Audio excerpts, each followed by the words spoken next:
Hello friends, good evening. Am I audible and visible? Somebody please ping me so that I can begin with today's important session on the Mughal Emperor Akbar. Yes guys, somebody please ping me if I'm audible and visible.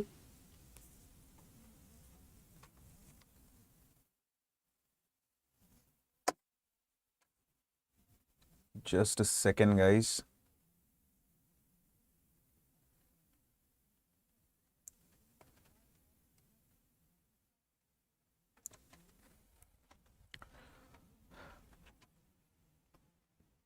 Yes, hello guys. Am I audible and visible? Somebody please ping me so that I can begin with today's session.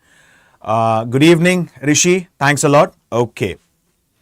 So guys, let's start with Mughal Emperor Akbar. Okay. Now I have divided Akbar's topic of Mughal Empire specifically into 3 to 4 important parts. Okay. Today it's a short video of approximately 40-45 minutes wherein we are going to discuss how Akbar came to power. Okay. Apart from this, then tomorrow's session we are going to discuss about the expeditions led by Akbar, precisely the expeditions led by Akbar, okay, in the towards Rajputana, or what policy was being followed by him towards Rajputana. Then the Akbar's other expeditions, precisely the expeditions of Malwa, Gujarat and so on. And finally, in the fourth part, we are going to discuss about the administration of Akbar. What is Mansabdari system? What is Dehsal system? What was the religious policy of Akbar? What is Sulah-e-Kul? So all these terminologies are quite important from the exam perspective. So this chapter, or Akbar we can say, has been divided into 3 to 4 parts. Okay guys? So today we will understand how Akbar came to power. Apart from this, I am also going to focus on Hemu, also referred as Hemchandra Vikramaditya, Maharaja of Hindustan. Okay guys? Yes, good evening Anjali. I am good evening. Sasmita, good evening. Okay guys? So pay attention carefully. We have already seen about Humayun. Okay. The foundation of Mughal Empire was being laid down by Babur. Babur, it's a Persian word which basically means tiger. Babur was being succeeded by his elder son referred as Humayun. Humayun, basically it's a Persian word which basically means fortunate enough. But many historians do consider him the most unfortunate ruler of the entire Mughal dynasty. It is also believed about Humayun that Humayun, precisely speaking, like Sher Shah Suri, there were many battles that were being fought between both of them. The two important ones are Battle of Chausa 1539 followed by Battle of Kannauj or Biligram. And from Kannauj or Biligram, this person, he fled to the region of Sindh. Okay. Yes, good evening Shiva. Good evening Inthuja. Okay guys. So we had seen till here. Now Humayun, he moved to the region of Sindh. And at that particular point of time, Humayun wanted to conquer the region of India again at any particular point of time or at any cost. So we had seen that he had approached one of the rulers of Marwar whose name was Maldev, who had initially told him that I am going to help you out. But with the passage of time, what happened? Maldev, he shook hands with Sher Shah Suri. And at this time, Maldev was not ready, or he was not in a consolatory mood to help out Humayun. Humayun came back to Sindh. And here he married Hamida Bano Begum. And he was given asylum in the court of Rana Prasad. Okay? Now, it is believed that Akbar was born in 42 in the court of Rana Prasad itself, when Humayun was in exile. Okay? And Akbar, he was born as Abul Fateh Jalaluddin Muhammad Akbar on 15th of October 1542. Correct? He was born to Humayun and Hamida Bano Begum. As discussed earlier, Humayun was continuously in exile. He was moving from one place to the other. So what happened? Akbar during his childhood days was raised up by his paternal uncles. One was Kamran and other was Askari. If you remember guys, we had studied previously in Humayun. After death of Babur, he had 4 sons who were contenders to the throne. The elder one being Humayun, Kamran, Askar and Hindal. Correct? And Humayun, he became the Mughal emperor. So as discussed, like this person Humayun, he was continuously in exile. He was running from one place to the other. And at this time, Akbar was being raised up by his paternal uncles. One was Kamran and the other was Askar. Okay? Right from his childhood, Akbar was trained in all sorts of military warfare skills. Horse riding, archery, shooting and so on. But he was not that learned person. He was not that literate person like his father, whose name was Humayun. Correct? But one thing needs to be remembered. Although he was not literate, but still he is considered as one of the most successful rulers of the entire Mughal Empire. I'll give you a small example. Like Akbar in the coming years, he will start Sulh-e-Kul. And at a place called as Fatehpur Sikri, which is approximately 60 to 65 kilometers from Agra, he starts Ibadat Khana. And at Ibadat Khana, religious discussions are being held. People from all religion are being called. Hinduism, Jainism, Christianity, Islam. And the common principle, okay, like the common principles of all the religion are made as a law, referred as Sulh-e-Kul. And the new religion was referred as Din-e-Illahi. This simply highlights one thing. Although Akbar, he was not that literate in comparison to his father Humayun, but still he was an able administrator. He revered all the religion. And this is reflected in his different policies. Okay? Now, moving ahead. Who was Hemu? What is the historic battle? Second Battle of Panipat, which was fought between Hemu and Akbar. Rather than saying Hemu and Akbar, Hemu versus Bairam Khan. Who was Bairam Khan? He was a regent, Raj Pratinidhi, and the military commander of Akbar. Not only Akbar, his father Humayun as well. Correct? So, before we understand the famous Second Battle of Panipat, let's understand about who was Hemu. Okay, and how did he climb up the ladder of power? Let's understand about Hemchandra Vikramaditya, also referred as one of the last Maharajas of Delhi. Okay, precisely during the time of Mughal Empire. Pay attention carefully. Hope you understood the basic introduction of Akbar. So he was born at Amarkot Fort, like specifically his father was continuously in exile. Got the points? And he was being raised up by his paternal uncles. Now let's understand specifically about who is Hemu. How did Hemu come to power? I have explained everything as a part of flowchart. Each and every minute detail has been mentioned in the PDF as a part of the explanation. So please pay attention to the flowchart so that you can understand the points in a step-by-step and systematic manner. Okay? I'll go in a step-by-step manner. Listen to me carefully. We had seen about Sher Shah Suri. Okay? Everything, this part, we had seen in yesterday's session. I am repeating and co-linking this because it is very important to understand how was Hemu associated with Sur dynasty. Okay?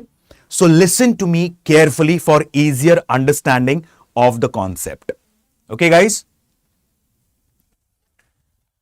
Sher Shah Suri. He died due to accidental blast of gunpowder at a place called as Kalinjar, which is located in Bundelkhand region. He had 2 sons who were contender to the throne. The elder one being Adil Shah and the younger one being Islam Shah Suri, also referred as Salim Shah Suri. Okay.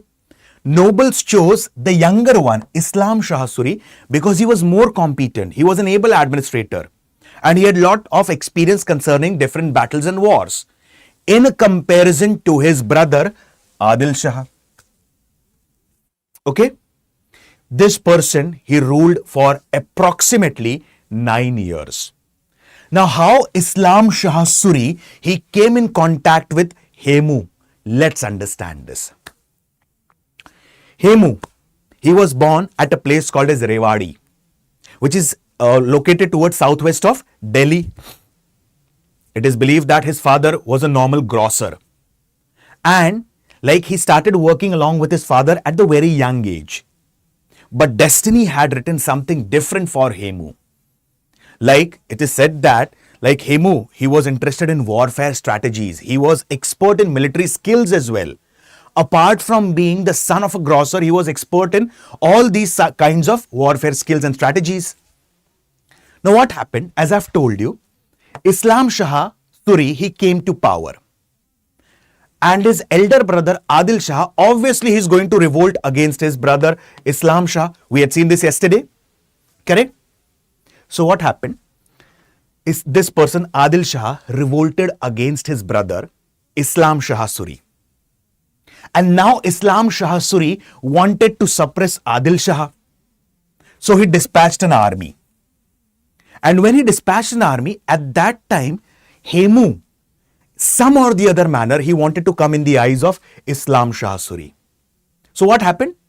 As soon as Islam Shah Suri, he dispatched an army against his brother Adil Shah. What happened? Hemu started giving free rations to the entire army. Okay? So he assisted in that manner. And as Hemu gave free ration to the entire army of Islam Shah Suri, the Fauzdar of the army, Fauzdar of the army was quite impressed by Hemu. And he introduced Hemu to Islam Shah Suri.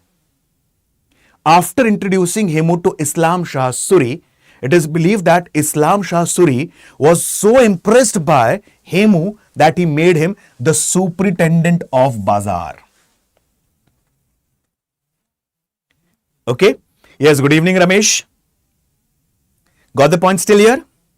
Moving ahead. With the passage of time, Hemu became very loyal to Islam Shah Suri. And he started gaining more prominence and importance in the court of Islam Shah Suri. And he became one of the trusted aides of Islam Shah Suri. So what did Islam Shah Suri do? He made him the head of Sultan's Secret Service. Okay? I will repeat the point again.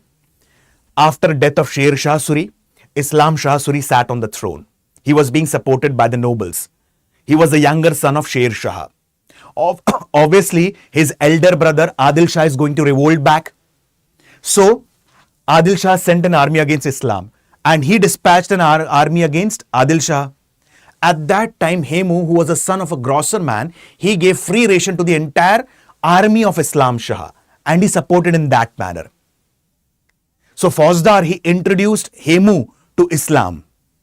And Islam was so, impressed by him that initially he made him superintendent of Bazaar, that is superintendent of the markets, and later he was being made as one of the important person of Sultan's Secret Service. Clear? Moving ahead. Islam Shah Suri. He ruled for 9 years. Now, due to a prolonged disease, he died. And he was succeeded by his son, whose name was Firoz Shah Suri. And Firoz Shah Suri, he was a minor. He was just 12 years of age when he succeeded the throne. Okay? He was being executed. He was being assassinated by nephew of Sher Shah Suri, whose name was Muhammad Adil Shah. Correct? So, this person was being assassinated. But Muhammad Adil Shah, his eyes fell on Hemu because Hemu was a part of Sultan's Secret Service and he was expert in everything. Expert in politics, expert in running the administration, expert in warfare skill, expert in military strategies. So Muhammad Adil Shah's eye fell on Hemu. And now he was promoted from Sultan's Secret Service to Wazir. So Hemu became Wazir for Muhammad Adil Shah. Okay, moving ahead. Many historians believe that this person Hemu, he has defended his master Muhammad Adil Shah for many times. A very small example I will give you. Like he has fought 22 battle. Okay? Like specifically speaking, 22 to 23 battle. 22 battles were majorly fought during the time of Muhammad Adil Shah. And these battles were against the Afghan opponents of Muhammad Adil Shah. In every battle, Muhammad Adil Shah emerged victorious. And the entire credit for the victory of Muhammad Adil Shah goes to his Wazir, Hemu. Okay? Now I'll give you a very small example about this. There was a person whose name was Taj Khan Karani.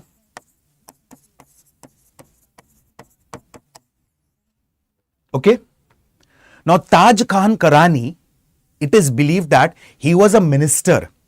He was a noble in the court of Islam Shah Suri initially. Okay? Now what happened? When Muhammad Adil Shah, he became the new emperor, this person completely denied his authority. Taj Khan Karani, he was a governor, or he, like right now during the time of Muhammad Adil Shah, he was governor. But during the time of Islam Shah Suri, he was one of the nobles, one of the ministers in his court. So as soon as Muhammad Adil Shah became the emperor, he denied his authority. And along with his followers, he moved from region of Gwalior and started moving towards the region of East. Okay? Now, specifically, there is a place called as Chibramau, which is located in the western part of UP in Kannauj district. Here, he was defeated for the first time. Taj Khan Karani was defeated for the first time by Hemu. Now, what happened? He started moving towards the region of Bengal. Now, Hemu, along with Muhammad Adil Shah, started chasing him towards Bengal. So, this person who was defeated for the first time at a place called as Chibramau in Kannauj district of western UP, he moved towards Purvanchal. And there is a fort of Chunar. He besieged the fort of Chunar. Again here, Hemu came. Hemu defeated him for the second time. But he again slipped away from the hands of Hemu and moved towards the region of Bengal. Hemu asked his master Muhammad Adil Shah, you stay in Jaunpur, you stay in Chunar. I will get him from the region of Bengal. And Hemu moved towards the region of Bengal. Clear? I will explain the point again. Pay attention carefully. It's an important concept, guys. Okay? Everything is being mentioned as a part of PDF or PPT. Okay? I am explaining this in a step-by-step manner for easier understanding of the concept. Got it? Now, as I've told you, during the time of Islam Shah Suri, he was raised to the level of superintendent of Bazaar. Later, he was a part of Sultan's secret service. Now, Islam Shah Suri, he was being succeeded by his son, Firoz Shah Suri, who was being assassinated by one of the nephews of Sher Shah Suri, whose name was Muhammad Adil Shah. Clear? Now, Muhammad Adil Shah's eyes fell on Hemu and he raised him to the level of Wazir. It is believed that Hemu fought 22 battles against the Afghan opponents of Muhammad Adil Shah. One of the finest example was one of the governor Taj Khan Karani. Taj Khan Karani, he was one of the nobles or ministers initially in the court of Islam Shah. He revolted against Muhammad Shah. So he fled away from the region of Gwalior. After fleeing away from the region of Gwalior, he started moving towards east. So initially he came at a place called as Chibramau,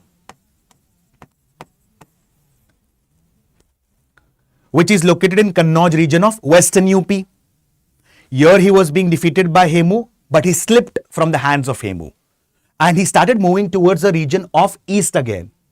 Then he comes to the region of Chunar and he besieges the region of Chunar. He plunders the region of Chunar. Again, Hemu, along with his master, Muhammad Adil Shah, started chasing this person to the region of Chunar. Here also he was defeated for the second time by Hemu. Okay. And at this particular point of time, he fled to the region of Bengal. Now Hemu suggested his master Muhammad Adil Shah that I am moving towards east, specifically to the region of Bengal. And at any cost, I'm going to get back Taj Khan Karani or I'll execute him. So, he stayed in the region of Chunar. Hemu moved towards the region of Bengal. Hope it is clear till here. Yes, good evening, Shweta. Moving ahead. When Hemu was in the region of Bengal, what happened? There was political turmoil. And the power slipped from the hand of Muhammad Adil Shah to the hands of Ibrahim Shah Suri. Okay? And from Ibrahim Shah Suri, the power slipped into the hands of Sikandar Shah Suri. We had discussed this yesterday in quite depth and detail. Okay? Muhammad power shift from the hands of Muhammad Adil Shah to the hands of Ibrahim Shah Suri. From the hands of Ibrahim Shah Suri, it slipped to the hands of Sikandar Shah Suri, who is considered as the last ruler of Sur dynasty. Okay? At this particular point of time. Where was Hemu? Bengal.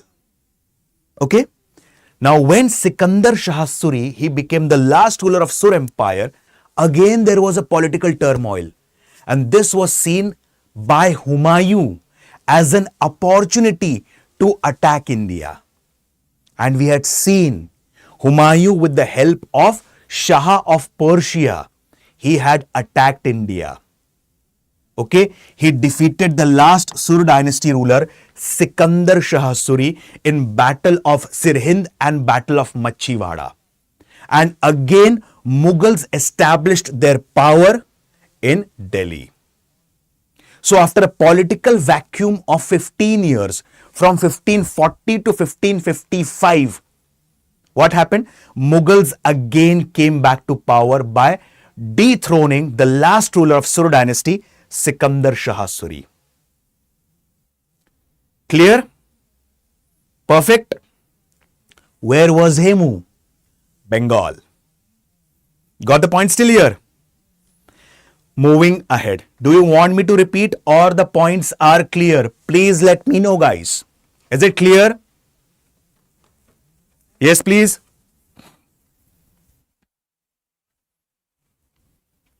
Are the things clear? Just hold on.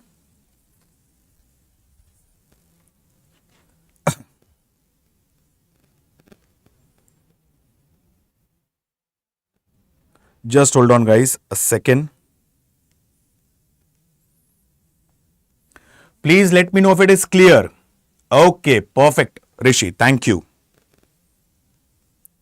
Now let's understand how Hemu, he came in direct conflict. Okay. How he came in direct conflict with whom? Direct conflict with specifically Akbar. Humayun, he gained power. Okay.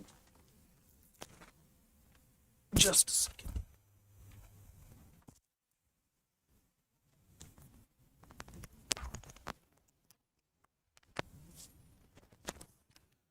Humayun, he gained power, and it is believed that Humayun died due to fall from the staircase of his library.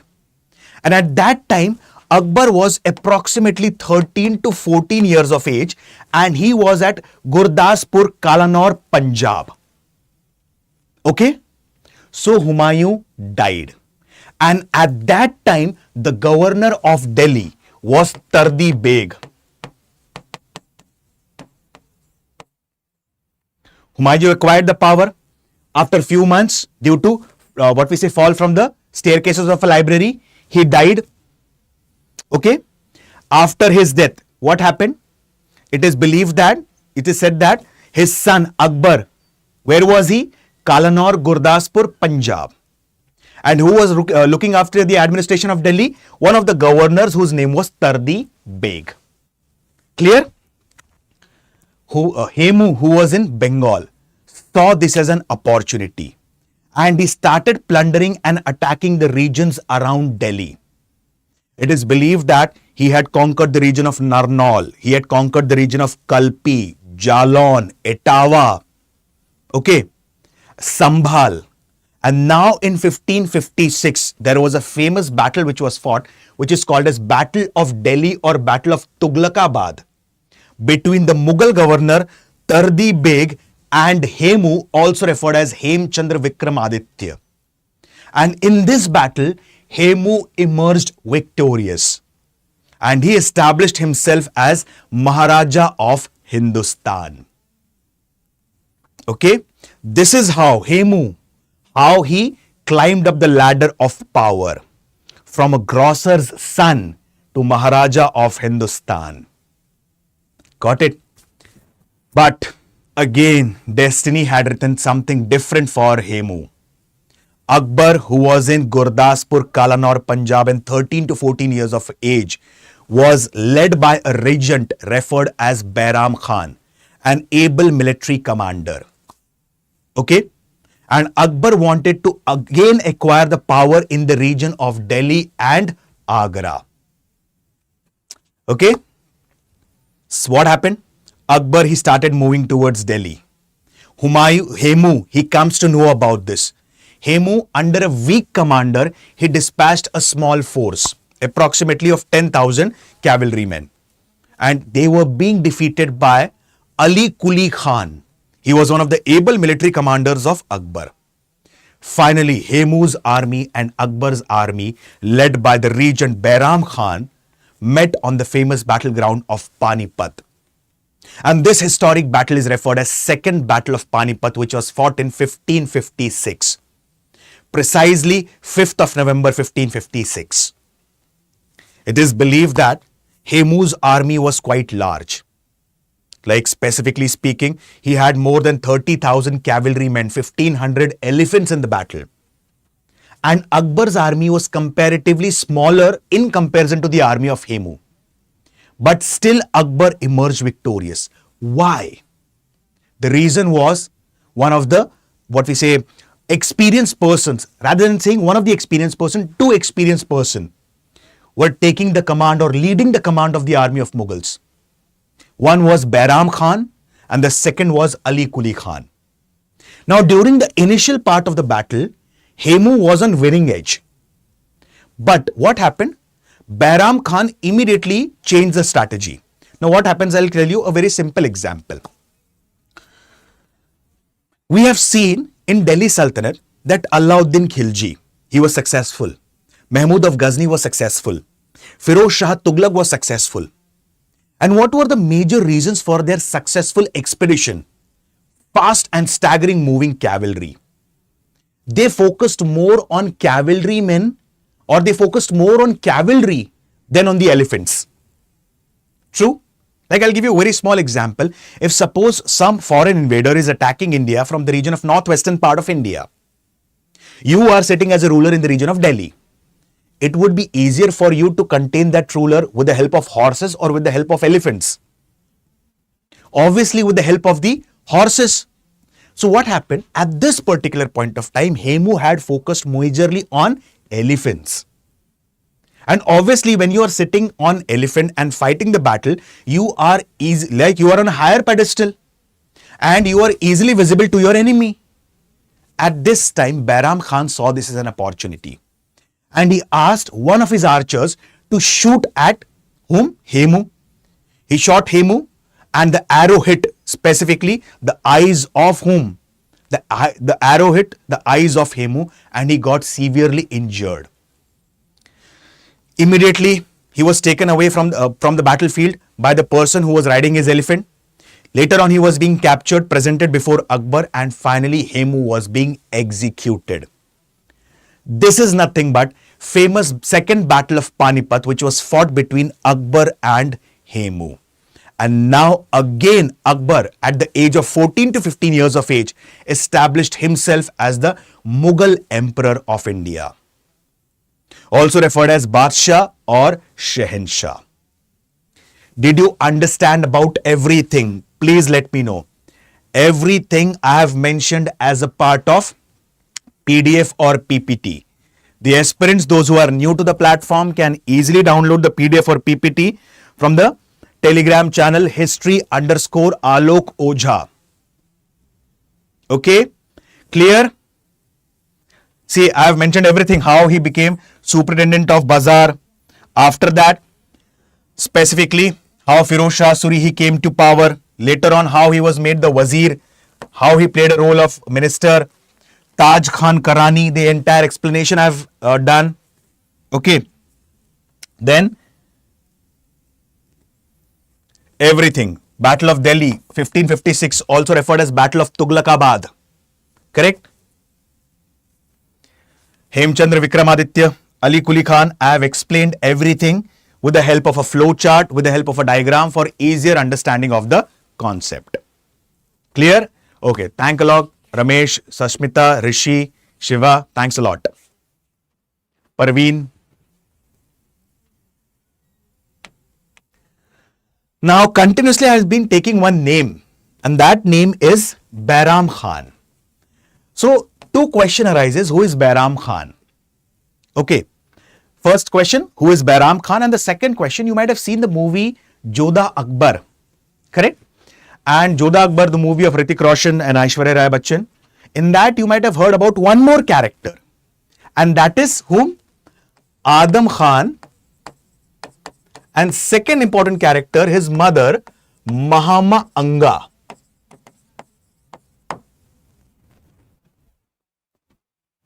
You might have heard about these characters, correct? So now we will explore these characters. First of all, we'll understand who is Bairam Khan, what was his role played as an able administrator, as a military commander or as a regent. And although he was so loyal towards the royal family, like Humayun had said that there is no other so luminous a star in our family as you are. These are the words of Humayun for his regent Bairam Khan. So he was such a loyal person, then why did Akbar execute him? Okay, why did Akbar execute him in that case? So let's understand about this. Okay, who is Bairam Khan? Yes, perfect, Rishi. It was a good movie, Jodha Akbar, which actually highlighted the rule of Akbar at that time, but not in a complete manner, but still. Okay. Now, as I've told you, Bairam Khan, he was a regent to Akbar. And he has served Babur, he has served Humayun, and during initial days, from 1556 to 1560, he has also served Akbar. Correct? So, he has served all three of them. As I have told you, Humayun, majority of his time or major part of his time, from 1540 to 1550, okay, he was running from one place to the other. He was seeking asylum from different rulers. Okay, so he was continuously in exile. At that time, Humayun was being supported by his regent, Bairam Khan. Hence, Humayun has used these words for Bairam Khan. And in fact, it is believed that although Humayun was a Sunni follower of Islam and Bairam Khan was Shia follower of Islam, what happened? Still, he supported his master Humayun. And it is believed that apart from the, what we say, Persian emperor, okay, this person, Bairam Khan, also helped Humayun in regaining the lost power and establishing the Mughal rule again in India. Hence, Humayun has used words, there is no other so luminous a star in our family as you are. Correct? So, with the passage of time, as discussed previously in the first part of the session, that when Humayun died due to the fall from the staircase of the library, where was Akbar? Akbar was in Kalanur, Gurdaspur, Punjab. And he was specifically, he was fighting a battle, second battle of Panipat against Hemu. So who was leading the battle? Bairam Khan. So Bairam Khan, he served as a guardian for whom? He served as a guardian for Akbar. But with the passage of time, what happened? Akbar started realizing one thing, that Bairam Khan, initially Akbar was a minor. When Battle of Panipat took place, Akbar was approximately 13, 14 or 15 years of age. Okay. But with the passage of time, Akbar started gaining more experience of the administration. Okay, he started understanding the political dynamics of that time. And so he understood one thing. What is happening? My regent Bairam Khan is trying to corner me. And he's trying to hijack the power. So the time is ripe now where I should take the powers in my own hand. So what did he do? He asked Bairam Khan to get retired and he gave him a Jagir. And whatever money will come from that Jagir, you keep it for yourself. There's no necessity to pay me back anything. Bairam Khan, he got infuriated, he got angry and he revolted against Akbar. Immediately, his revolt was being crushed by Akbar and his ministers and his nobles. And since Bairam Khan has served his father Humayun quite loyally, he has served Babur, and during the initial days from 1556 to 1560, he has also played the role of a guardian for Akbar. Bairam Khan was being pardoned and he was being asked to go to Makkah. Okay, he was being asked to go to the Hajj Yatra, specifically from Makkah to Medina. Okay, but few historians believe that on the way to Makkah or Medina, he was being killed by an Afghan noble. Might be that Afghan noble, okay, he might be sent by Akbar. Okay, these are not my opinion, these are the opinions of historians. Okay, guys. So what was the major cause for the downfall of Bairam Khan? Okay, first major downfall was, as I've told you, majority of the, rather than saying majority of the rulers, all the major rulers of the Mughal Empire were Sunni followers of Islam. Okay, we had studied previously in the very first chapter. I guess this is the 31st lecture on Medieval Indian History series. The very first lecture was on Rise of Islam. True, therein I have discussed the entire concept of Caliph. Who are Shias, who are Sunnis, I have discussed that in quite depth and detail. So, specifically speaking, what happened? Majority of the rulers of the Mughal dynasty were Sunni followers of Islam. On the other hand, now what happened? This person, Bairam Khan, he was a Shia. Majority of the nobles and ministers were Sunnis and they were completely opposed to Bairam Khan. So that became one of the major reasons for his downfall. Another important reason for the downfall of Bairam Khan was vanity and haughtiness of Bairam Khan. Vanity means having a feeling of pride among oneself, having a feeling of pride within oneself, that I am the more powerful one. Although Akbar is Shahenshah, he is a Sultan, but still I am the Sultan maker, I am the king maker. And the king maker is more powerful than king. Secondly, he had an absolute feeling of superiority in comparison to the other nobles. Third important thing, showing favors to some nobles. Like he followed the practice of favoritism or nepotism.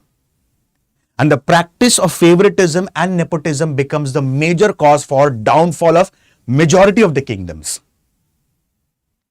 Any particular person should be given that post on the basis of merit, not on the basis of favoritism. True? I'll give you a very small example. If you remember Delhi Sultanate, we had seen about Razia Sultan. Correct? At that time, Razia Sultan observed one thing, that her entire court was filled with Turkish nobles who were not that competent enough and still holding higher positions. Why? Just because they were Turkish. As soon as Razia Sultan, the first female sultan of entire Delhi Sultanate, she sat on the throne of Mamluk dynasty or slave dynasty, she started the practice of appointing non-Turkish as a part of the nobles. Correct? Because she believed that the post should be given to a person on the basis of merit and not on the basis of nepotism and favoritism.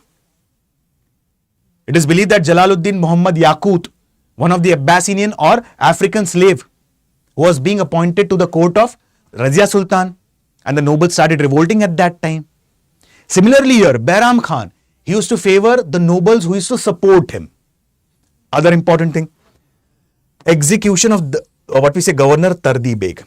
Right now I've told you, we have discussed right now that when Humayun, he attacked the region of Delhi and he dethroned Sikandar Shah. After the death of Humayun, Tardi Beg, he was the governor of Delhi. And after the death of Humayun, this was seen as an opportunity by Hemu to take over Delhi. And the famous Battle of Delhi or Battle of Tughlakabad was fought in 1556 between Hemu and Tardi Beg. Tardi Beg lost the battle. Later on, this region was being recovered by Akbar. But still what happened? Bairam Khan, he killed Tardi Beg. So in that case, Bairam Khan is acting like an autocrat now. And this is intolerable completely to Akbar. Akbar had his own ambitions. Apart from this, conspiracy of royal household against him. And finally, as I've told you, as soon as Akbar came to know that Bairam Khan is trying to corner Akbar, and Akbar is just Sultan in name and not well in spirit, what happened? Akbar gave Jagir to Bairam Khan. Bairam Khan revolted against Akbar, and that became one of the major causes for the downfall of Bairam Khan. Did you understand about who was Bairam Khan? What role was being played by Bairam Khan in bringing Akbar to power? And what were the major reasons for downfall of Bairam Khan, one of the regents of Akbar? Clear, my friends? Yes, please.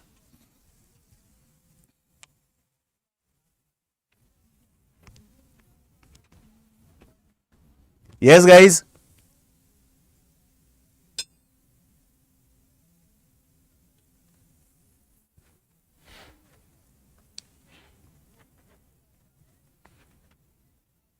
Clear, everyone?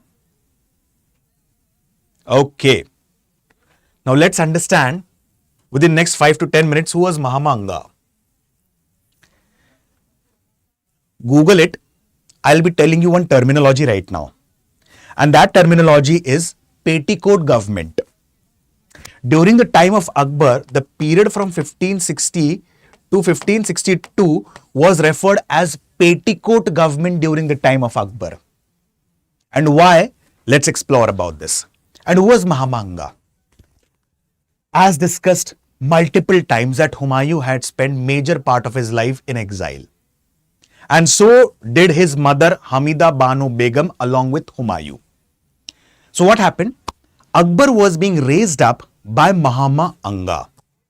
And she acted like a foster mother. Mahama Anga had one more son whose name was Adam Khan. Okay. And she was a very influential lady, what we say astute statesman. Apart from this, she also played a major role in the political and administrative setup at that time. Okay. So specifically speaking, what happened at this point of time? So at this particular point of time, she continuously used to interfere with the policies of Akbar. Continuously with the policies of Akbar. Okay. A very small example I'll give you. Like she had a lot of influence in power. What we say, I'll give you a small example. She had a son named as Adam Khan. And Adam Khan, he was one of the foster brothers of Akbar. And since he was one of the sons of what we say Mahamanga, he was raised to the higher level. And he became a military commander. Okay. But yesterday also I had given you one of the finest examples of Adam Khan. Correct? Like at that time, Akbar, he wanted to capture the region of Malwa. And Malwa was under Baz Bahadur. Baz Bahadur had a queen named as Rani Roopmati. And this person, Adam Khan, when he attacked Malwa, he coveted upon Rani Roopmati. Okay. Now he attacked here. And at this particular point of time, Baz Bahadur, he fled away from the battlefield. When he fled away from the battlefield, Rani Roopmati, she committed Johar by consuming poison. Okay. At this time, Adam Khan had attacked the region here. He had created massacre here. Okay. Apart from this, he had killed the different ministers of Baz Bahadur, their family members. And this was not liked by Akbar. But still he pardoned him for this time. Okay. Another example. What happened? This time, like this was the first example. There are many such examples where Akbar had pardoned the mistake of his foster brother Adam Khan. Now Akbar had an important minister Ataga Khan, And Ataga Khan was an able and intelligent administrator. And this could not be digested by Adam Khan. He was very jealous. He was very envious of Ataga Khan. He used to believe that Akbar is my foster brother and is not giving me that much importance in comparison to the other minister, Ataga Khan. He killed Ataga Khan in the royal court. And none of the nobles, none of the ministers revolted against Adam Khan because everyone knew that he's a foster brother of Akbar. This time, Akbar got very angry. It is said that Akbar asked his nobles to throw him from the fort.